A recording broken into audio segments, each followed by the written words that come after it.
अच्छा जी, हम डिस्कस कर रहे हैं कि वो क्या रीजंस हो सकते हैं जिनकी बिना पे आपके बैंक स्टेटमेंट के बैलेंस में और कैश बुक के बैलेंस में डिफरेंस आ सकता है। पहला रीजन है अनप्रेजेंटेड चेक। अनप्रेजेंटेड चेक क्या है? फॉर एग्जांपल, आपने अपने सप्लायर को, मिस्टर एक्स को, उससे आपने कुछ गुड्स परचेज किए थे मिस्टर एक्स से, तो उसको आपने पेमेंट की। पेमेंट आपने की चेक के थ्रू, ठीक है। मिस्टर एक्स ने वो पेमेंट रिसीव की चेक के थ्रू। जब आपने ये चेक दिया मिस्टर एक्स को, तो आपने अपनी कैश बुक में क्या किया? अपने बैंक अकाउंट को इस चेक की अमाउंट से क्रेडिट कर दिया। बट मिस्टर एक्स ने क्या किया? मिस्टर एक्स ने फौरन वो चेक अपने बैंक में जमा नहीं करवाया। बीच में आ गया month and. Bank reconciliation normally आप हर मंथ कर रहे होते हो, तो जब मंथ एंड आया तो आपके बैंक स्टेटमेंट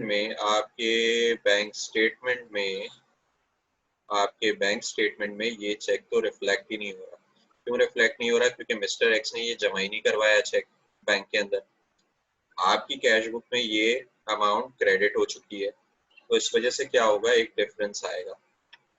इस तरह के डिफरेंसेस को हम कहते हैं कि ये अनप्रेजेंटेड चेक्स की वजह से डिफरेंस आ रहा है। अच्छा, इसी तरह एक रीजन होता है अनक्लियर्ड चेक्स। अनक्लियर्ड चेक क्या होते हैं? फॉर एग्जाम्पल, मैंने कुछ गुड्स सेल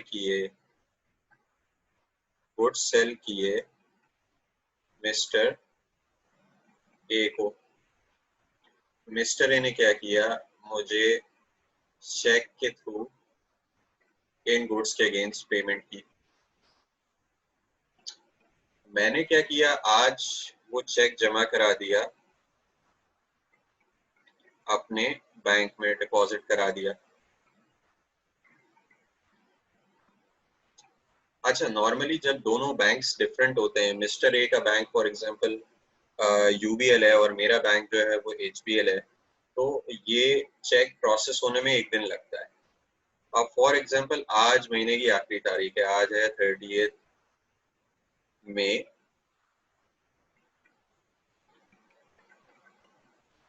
आज है 30 मई, कल है छुट्टी, 31 मई है, लेकिन कल जो है संडे है। अब होगा क्या कि ये चेक जब मैंने रिसीव किया, तो मैंने तो अपनी कैश बुक में क्या किया? बैंक अकाउंट को डेबिट कर दिया। बट मेरे पास जब बैंक स्टेटमेंट आएगा, ठीक है, तो ये वाला चेक जो है ये तो उसमें रिफ्लेक्ट ही नहीं हो रहा होगा, ये वाली अमाउंट तो रिफ्लेक्ट ही नहीं हो रही होगी। तो इस वजह से क्या होगा? डिफरेंस आ जाएगा। डिफरेंस आएगा दोनों बैलेंसेस में। इसको हम कहते हैं अनक्लियर्ड चेक। यहाँ पे एक चीज जरा गौर करें कि अगर ये चेक क्लियर हो गया होता, तो मेरे बैंक स्टेटमेंट में ये किस साइड पे नजर आता? डेबिट या क्रेडिट? ये मेरे बैंक स्टेटमेंट में क्रेडिट साइड पे नजर आ रहा होता।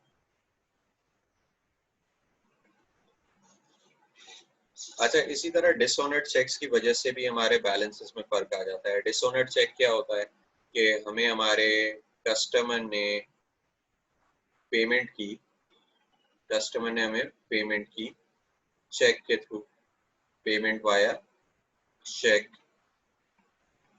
हमने वो डिपॉजिट करा दिया अपने अकाउंट में, अपने बैंक में ये वाला चेक डिपॉजिट करा दिया। अब बैंक जब प्रोसेसिंग करने लगा, तब उसे पता चला कि जी ये जो कस्टमर का चेक है, इसके अकाउंट में तो इस पेमेंट के लिए पैसे ही नहीं है। लेट्स सपोज ये 100,000 रुपीज का चेक था, ठीक है। जब हमारा बैंक इस चेक को प्रोसेस करने गया, हमारे बैंक ने इस कस्टमर के बैंक को ये चेक भेजा, तो हमें पता चला कि ये कस्टमर के अकाउंट में तो पैसे ही नहीं है 100,000 की पेमेंट के लिए। Customer account balance is insufficient। अब ये क्या कहलाएगा? तो रिजल्टेंटली होगा क्या? हमें पेमेंट नहीं मिलेगी। ये पेमेंट नहीं मिलेगी तो ये पेमेंट किस वजह से नहीं मिलेगी? इसको हम कहेंगे dishonoured check.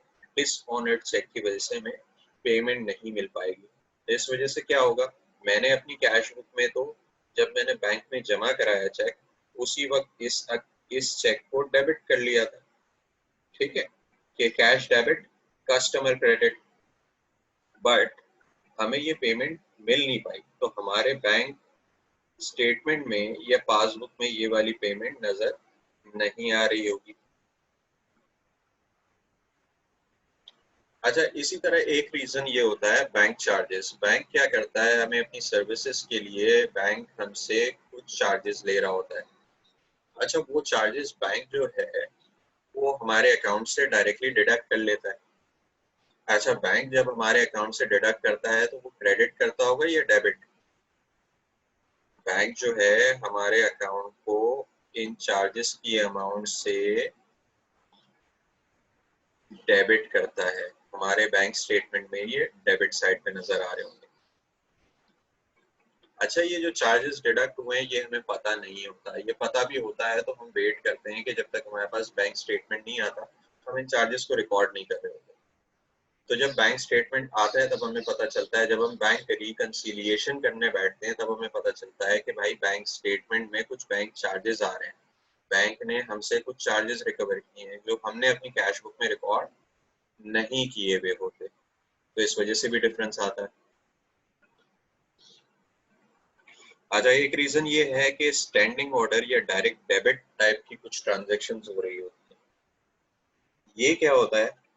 Standing order. Standing order क्या होता है कि आपने बैंक को बोला हुआ है, बैंक से आपने एग्रीमेंट किया हुआ है, आपने बैंक को बताया हुआ है कि जी हर मंथ हमारे अकाउंट से फला पेमेंट 50,000 रुपए की कर देना।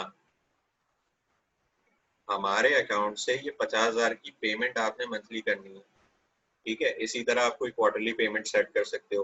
बैंक को बता सकते हो कि जी फला अकाउंट में आपने ये पैसे ट्रांसफर कर देने हैं, फला हमारा कस्टमर है उसको आपने रेगुलर बेसिस पे ये पैसे ट्रांसफर करने हैं। ठीक है, तो ये कहलाता है स्टैंडिंग ऑर्डर।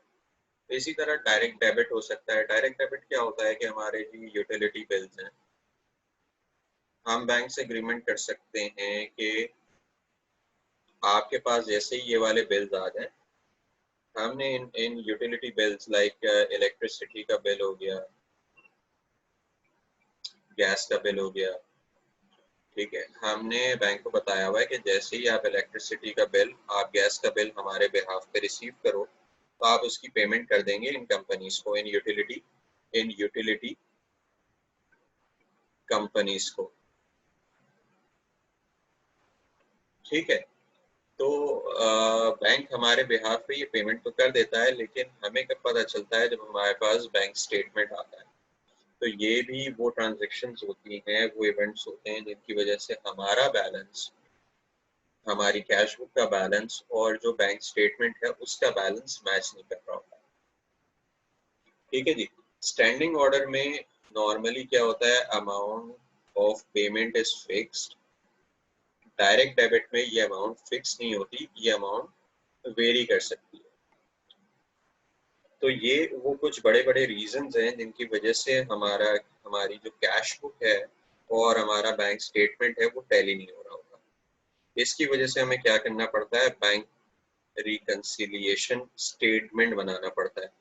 क्या बनाना पड़ता है? Bank reconciliation reconciliation statement. Bank reconciliation statement जिसमें हम क्या कर रहे होते हैं, अपनी कैश बुक के बैलेंस को और बैंक स्टेटमेंट के बैलेंसेस को टाई अप कर रहे होते हैं, रिकंसाइल कर रहे होते हैं।